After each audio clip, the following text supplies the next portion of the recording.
Será que teria que existir uma religião única? Para que de fato o Messias fosse representante de todas? Porque se eu tenho várias, cada Messias é para cada um com o seu. Como se esperar um Salvador que possa trazer a paz na humanidade, sendo que cada um está numa redoma, cada um fechadinho no seu quadrado de pedacinhos de humanidade? A humanidade não é o todo? A humanidade é fragmento de religião? A sabedoria não é o todo?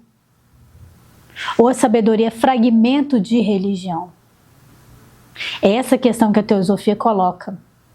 E ela coloca isso para nos fazer refletir, para nos fazer pensar e para a gente buscar o conhecimento. É Sofia, né? Conhecimento divino, conhecimento da sabedoria divina. Teosofia. Sofia, conhecimento de Deus, a sabedoria divina. O significado da teosofia. Então, quando a gente para tentar entender um pouquinho disso aqui, não é para ter uma discussão de discriminar uma religião ou outra, ou colocar patamar de religião melhor que a outra, ou certo ou errado.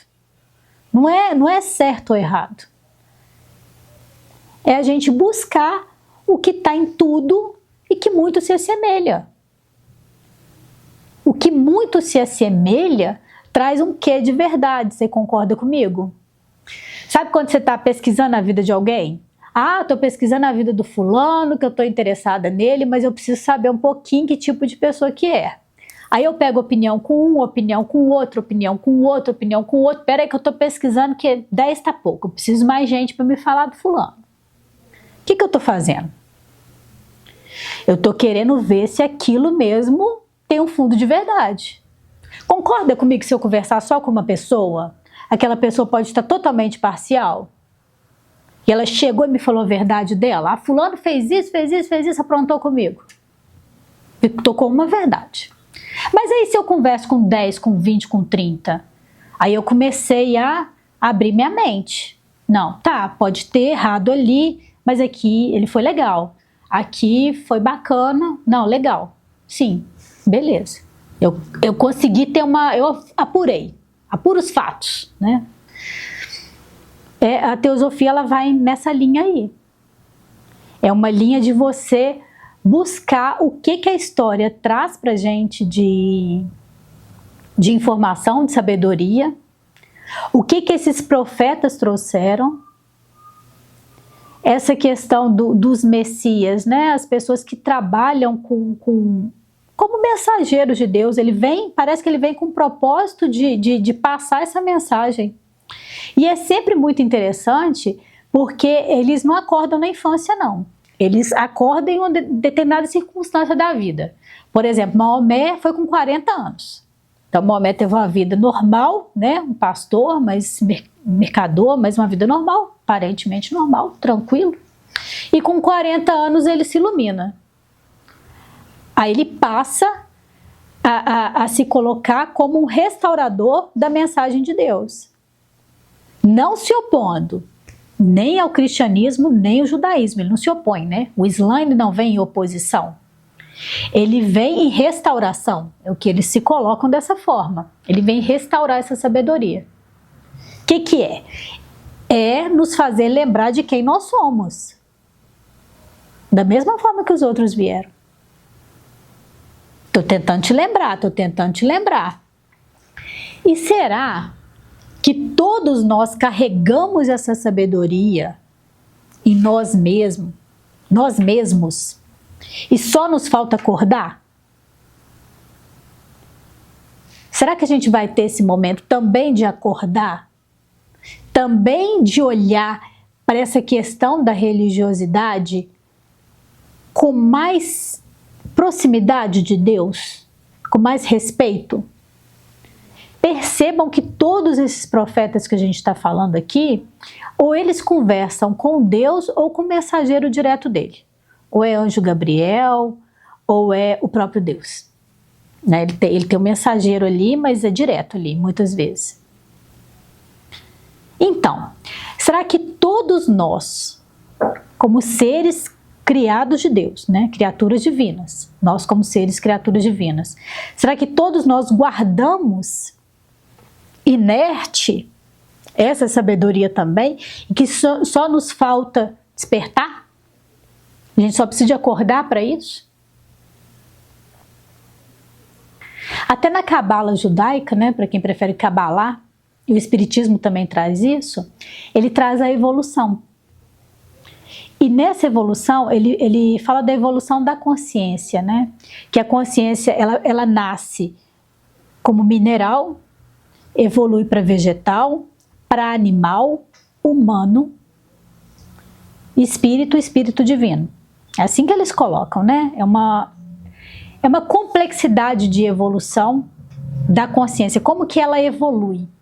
Né? Os primórdios, a origem, para a gente entender essa origem da nossa consciência. Então percebam que essa consciência, ela dá saltos. Não sou eu que estou falando isso não, isso é Kabbalah e o Espiritismo também traz isso, tá? Com inspiração na Kabbalah. O que ele coloca? Olha a complexidade de consciência que existe num ser mineral. Aí você dá um salto. A complexidade de consciência que existe num ser vegetal. Um salto. A complexidade de consciência que existe num ser mineral, vegetal, animal. E depois um ser humano.